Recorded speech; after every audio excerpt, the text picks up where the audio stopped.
even if the product is the best product in the world, if you've got a product manager that isn't doing their job well, or isn't being patient with the client, or doesn't know the system themselves, then it's not going to go well.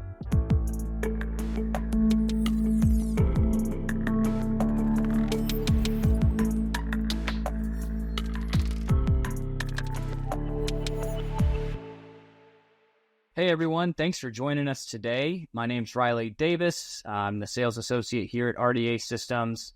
If you're tuning in, the purpose of this podcast series is to help the decision makers and elected officials of various local government entities see what the buying process and implementation process is like from top to bottom. This is part 3 of our series. So if you're jumping in now, feel free to go back and look for number 2 in our original podcast. But again, in the studio is my good friend and colleague, Sean, product manager, RDA. Thank you for joining me yet again, sir. Thank you. Thanks, Riley. Thanks for having me. Awesome. Yeah. So in our last podcast episode, if you hadn't had a chance to give it a view, a brief synopsis is we've talked about the implementation process of a tax management system, how software vendors come up with pricing, purchase individual modules for each department rather than an entire software suite, and then the pros and cons of bringing on an ERP consultant. Jumping into number 3, which is today. In today's episode, we'll discuss how to motivate your team to learn and love the process in the new system. We'll also discuss your data and how it is migrated into the new system, as well as highlight a few features that would be needed for some localities, but not necessarily all. Awesome. Yeah. When managing an implementation, I inevitably come across a user or two that is reluctant to change systems. So I think we should probably start out with that one. These users, they don't really want to learn the new processes, or they make it way more difficult than it needs to be. This is rare, but it does happen from time to time. I really try my best to get all my users to enjoy using the systems as much as they can and to see how much smoother their day-to-day duties are going to be if they just stick with it. I've seen it time and time again. They're happier with the new system than they are with the old system. So if I can just prove to them that it's going to happen, if they could stick with it, then I consider that a success. But when I do see reluctancy, I see this as a challenge. It's part of my job. I want to do a good job. And so I really try to do all I can to bring a pleasant experience to everybody that I encounter during the process.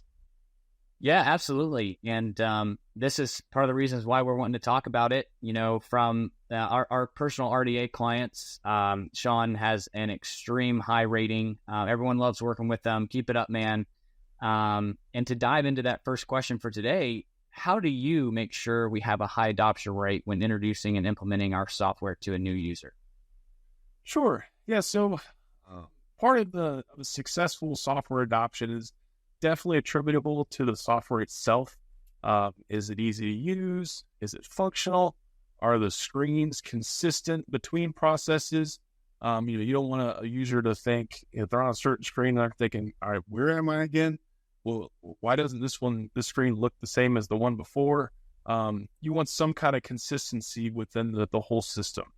And if a user can answer yes to all these questions, then the adoption rate is going to come down to how the product manager is delivering the experience. So even if the product is the best product in the world, if you've got a product manager that isn't doing their job well, or isn't being patient with the client, or doesn't know the system themselves, then it's not going to go well. To be a great product manager, you've got to, of course, be familiar with the software. You don't want to guess what happens when the user clicks a certain button. You have to know what's going to happen 3 or 4 mouse clicks down the road. When you can explain this confidently to the user, what's going to happen when you click this button, the user's going to have confidence in you, and then trust begins to form. You also want a product manager that is patient. Whenever I'm meeting with the user for the first time, I get excited and I try to, my mind is going a million miles an hour, but I try to put myself in their shoes. Even though I live and breathe and love the software, I have to kind of slow down, take a step back, and remember that I'm teaching someone how the software works for the first time.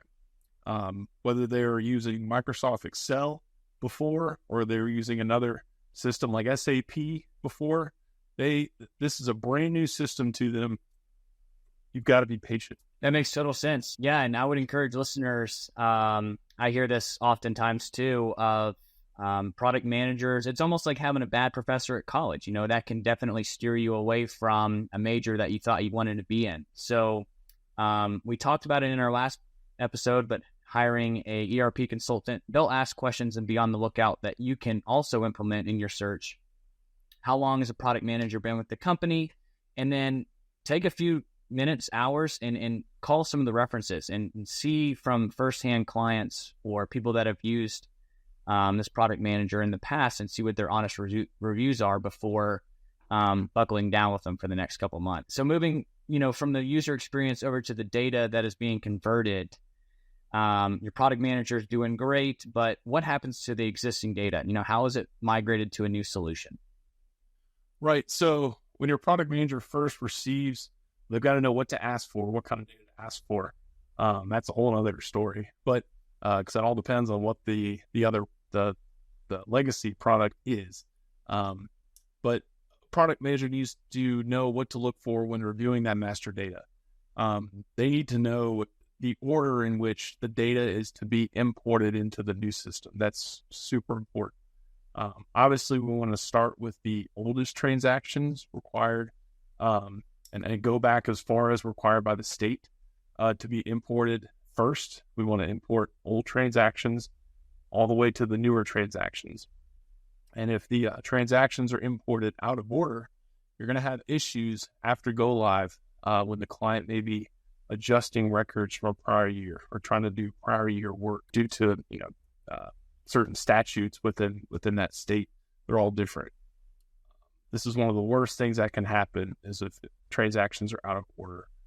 Fortunately, I've learned this the hard way back when, and I haven't come across this issue in several years. Thank goodness. You also want to be careful with the master data. So just because, if you're looking at a couple of taxpayer records and the first name and the last name are the same, doesn't mean that they're the same person. There could be a junior and a senior in a family.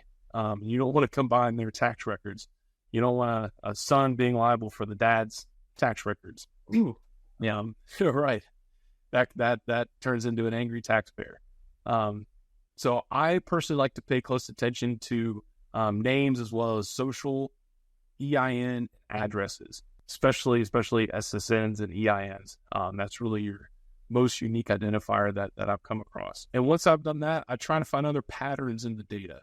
And once I can get the data files put together, we'll run several iterations of the transactional data, reconciling the totals, like outstanding balances by year between the old system and the new system.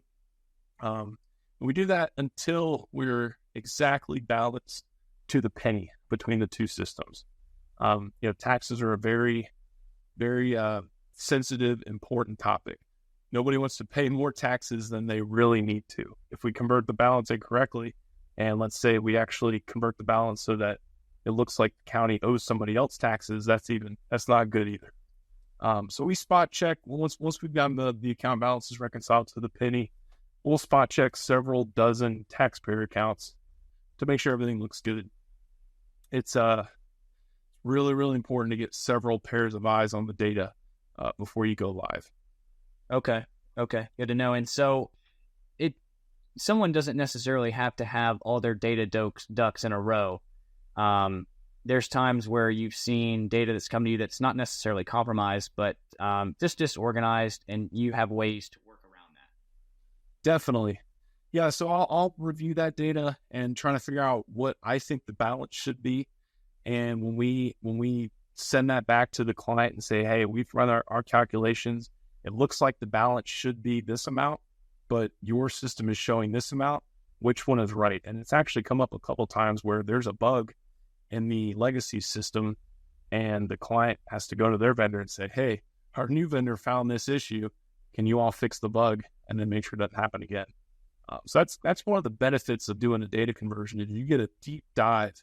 An expert is taking a deep dive into your data and reconciling it for you, so that you're more confident in the data.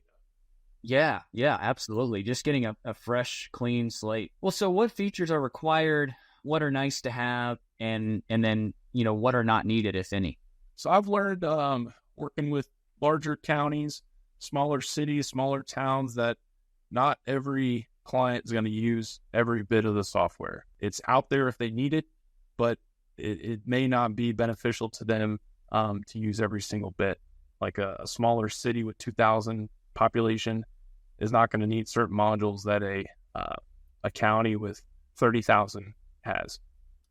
So one of those I want to mention was some of the delinquent collections methods. So in RDA, we have 4 or 5 different methods of delinquent collections after the taxes are due. There's some processes and some tables that store delinquent collections methods. If you've got this, requires manpower. It may require 1 or 2 people to maintain these delinquent records for the next 6 months before the next bills go out. Now, if you're a smaller town or a smaller city where you only have 1 to 3 staff members and everyone's busy maintaining the records and answering phone calls, they're not going to have time to try to collect that remaining 10 to 15 to 20% of taxes that have become delinquent. So in that case, if you're a smaller town, smaller city, you may opt out of those RDA collections methods and actually outsource it to a third-party company. Let them keep a small percentage of the money collected, and they will just send you a check, every couple of weeks or once a month or so when they end up collecting those taxes.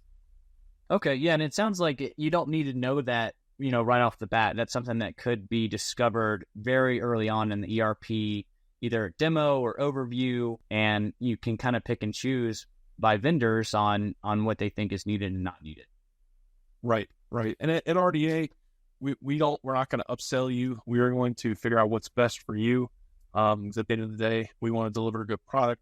We want you to recommend us to your colleagues. So if we don't think you need a piece of the software, we're going to recommend, hey, why don't you do the third-party collection method instead of having to hire another 2 or 3 people to run those processes in RDA. Absolutely. Well, Sean, that brings us up to about our time limit, and that's all the questions I had today. That wraps up our How to Buy an ERP System podcast series. If you have any further questions or would like to get in touch with myself or Sean, you can find our information below. Feel free to reach out. We'd be happy to help in any way that we can. Sean, thanks so much for joining me again today, and we look forward to seeing everyone soon. Thank you, Riley.